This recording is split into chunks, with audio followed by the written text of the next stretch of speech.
Our code has worked great so far, but what if we add multiple vacations? If we then click the Get Price button, we can see that all of the buttons disappear and we see all of the prices. Well, that's not so good. So how might we fix this? Here's our DOM, this time with multiple vacations, and here's our code. When we go to append the price, it's going to find all of the LIs with the class vacation and append the price, the same price, to all of them. It's also going to return all of the buttons when it searches for a button and then call .remove, effectively removing all of them. One way around this problem is by using a keyword called this. You see, inside of our event handler, when we use this, we're referring to the item that triggered the event, in this case, the button that was pressed. So inside our event handler, you might think we could call this.remove to remove the button, but that wouldn't quite work because when we call this, it's not a jQuery object. We need to convert it first. So we'll wrap that in a $ in parentheses and call this.remove, and that's going to remove only the button that was clicked. So let's write that code in our function, and now we're only removing the button that was clicked. So if we go back to our code and click Get Price, we can see that each button is removed when it should be. However, it's still adding the price on every list item. So how might we fix that?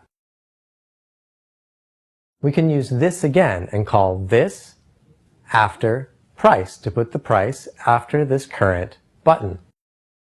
So let's go ahead and move that into our code, and now it's going to add the price as a sibling after the button.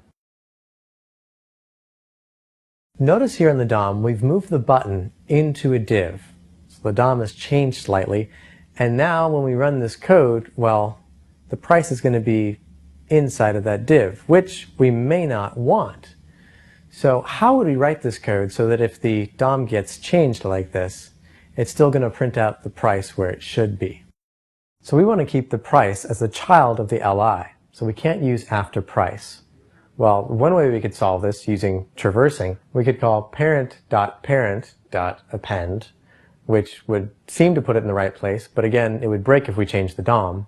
We could also find parents to find the vacation class above the current button, and then append price onto it. But this doesn't work because it could return multiple vacations. The best way to solve this problem is to use .closest and then send in .vacation. What this is going to do is walk up the DOM to find the ancestor with the class of vacation, and then append onto that the price node.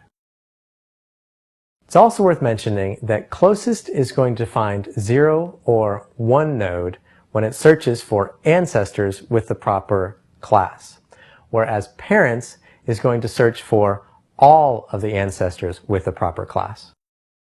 So let's go ahead and put this line of code back up into our event handler. And now it's going to add the paragraph at the bottom of the vacation class. Let's take a look. So now when we click each button, each of them will show us the price properly. And now it's time for you to get into the challenges. And I'll see you in the last section of level 3.